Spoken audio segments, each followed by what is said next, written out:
This is a story about my husband and mother-in-law acting selfishly without consulting me, his wife. My name is Emily. I'm currently a full-time homemaker. We've been married for 2 years and don't have any children yet.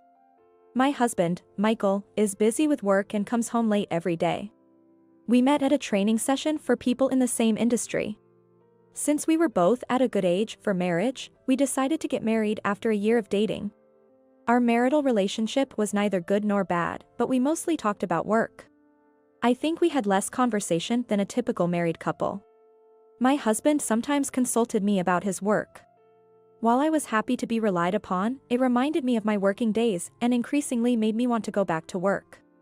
The reason I quit my job to become a full-time homemaker was that my husband suddenly said he wanted me to focus on household chores. I was already good at housework, so I tried to be okay with being a homemaker, but then an incident happened. That's when I found out the real reason why my husband made me a full-time homemaker. One day, I was cleaning my husband's room. When I opened the closet to start changing out the clothes for the season, I found women's clothes lined up inside. What? Whose are these? Could it be an affair? I thought for a moment, but then realized that it was unlikely for someone to brazenly leave their clothes in a house they shared.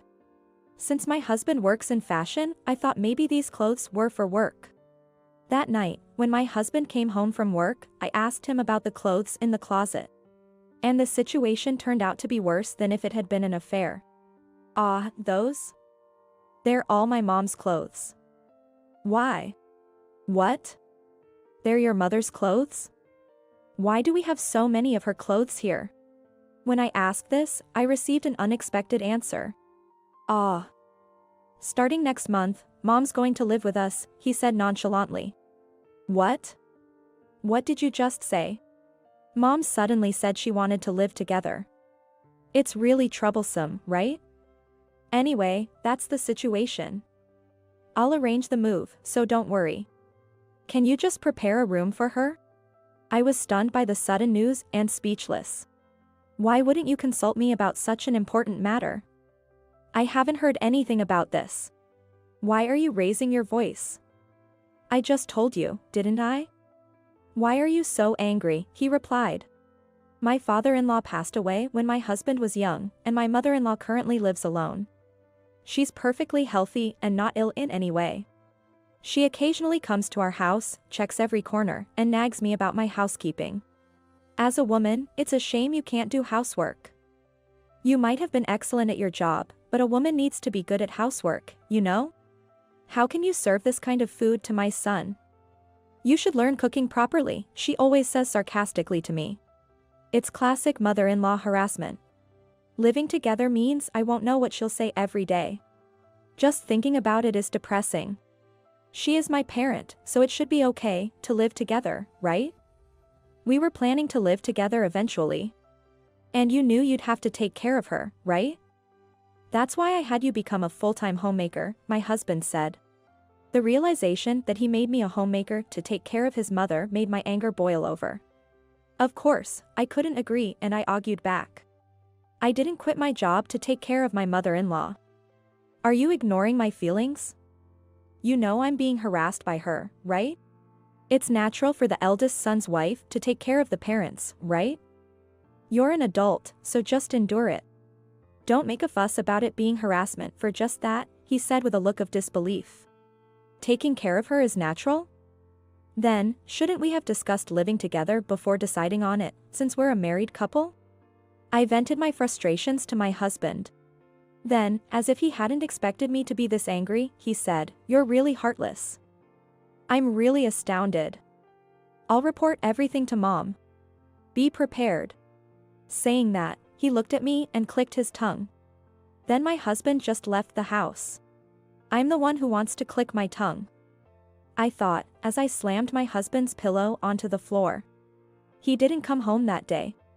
My refusal to live with his mother must have really upset him. I received a message saying he wouldn't be home for a while. It was only after a week that my husband finally came home. As soon as he arrived, he said with a stern face, "I've discussed the future with Mom."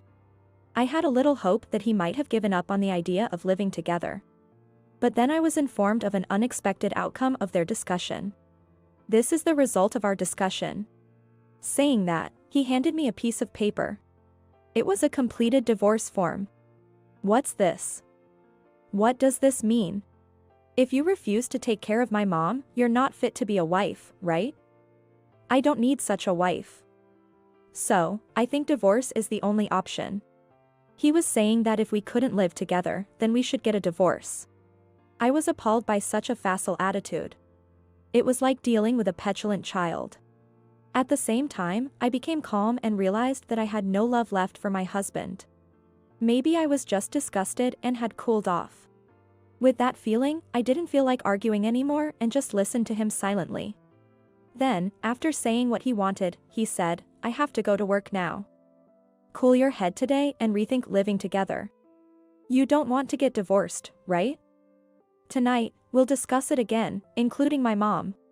With that, he went to work. That was the moment I made a certain decision. I remained seated at the table, picked up a pen. Then I headed to a certain place. That night, my mother-in-law came to our house. My husband also came home early from work. As soon as she entered, she said, "Who do you think you are? How dare you refuse to live with your husband's mother? You're so selfish." She was very aggressive. Then my husband also spoke up. "It's really unbelievable that you refuse to live together. I chose the wrong person to marry. Emily, have you cooled your head? If you don't like it, feel free to leave, okay?" They both cornered me. But whatever they said, I didn't care. It didn't hurt or itch. I've cooled my head and thought it through. I was really stupid. Hearing this, they smiled, thinking I had given in.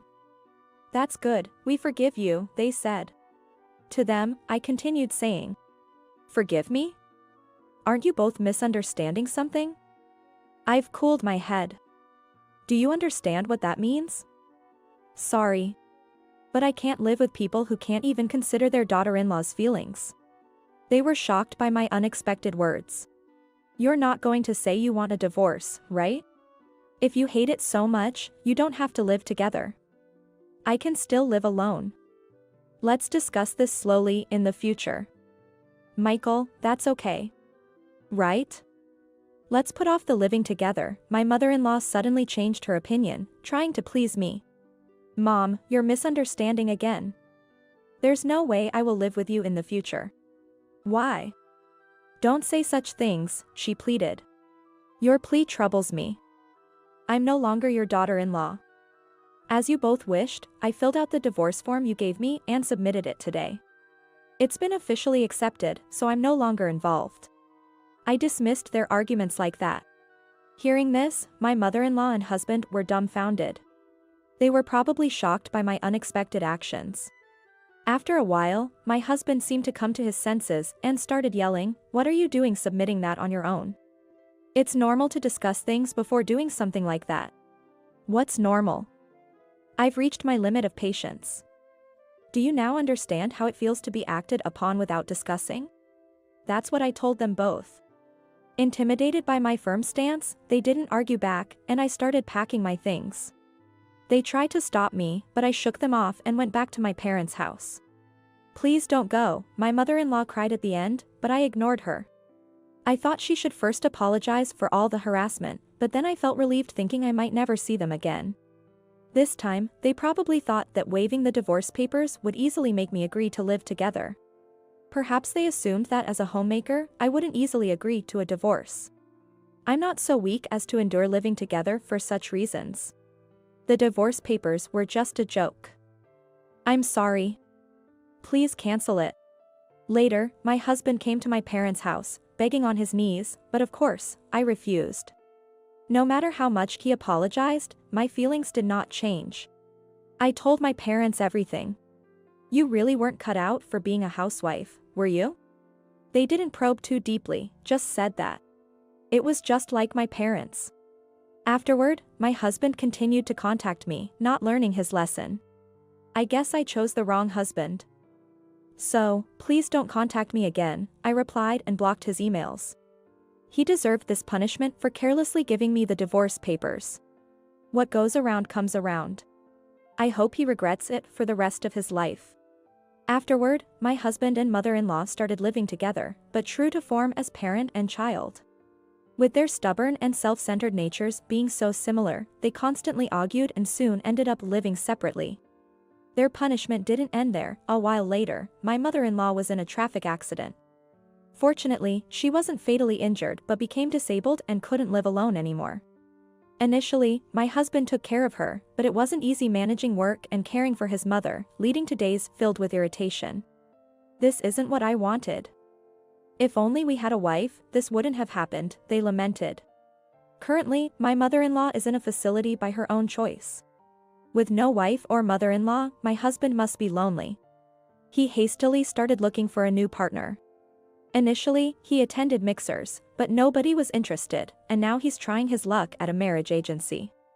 However, with his high pride and selfish nature, he's not exactly someone you'd enjoy being around, even as a compliment. I wonder if a woman who would choose such a person will ever appear. If so, I'd definitely like to meet her. As for me, I met with my former colleagues and told them about my divorce. I apologized for the wedding they had celebrated, but surprisingly, they were thrilled. I was then asked to return to my job. Our business had expanded since I left, and they were short-staffed. After talking with my boss, I successfully returned to work. Everyone was struggling without me, and my boss begged, "Please don't leave us again." I can't promise that. If I get married again, I'll retire. But until then, count on me. I answered with a smile. Since returning to work, things have been going great, and I was promoted within a year. I'm really enjoying my job now. So, I'm not thinking about love at the moment, but I hope to meet someone new someday. My first condition for the next person I meet is that they must respect my opinions. The world is vast. I'm confident that I'll meet such a person one day.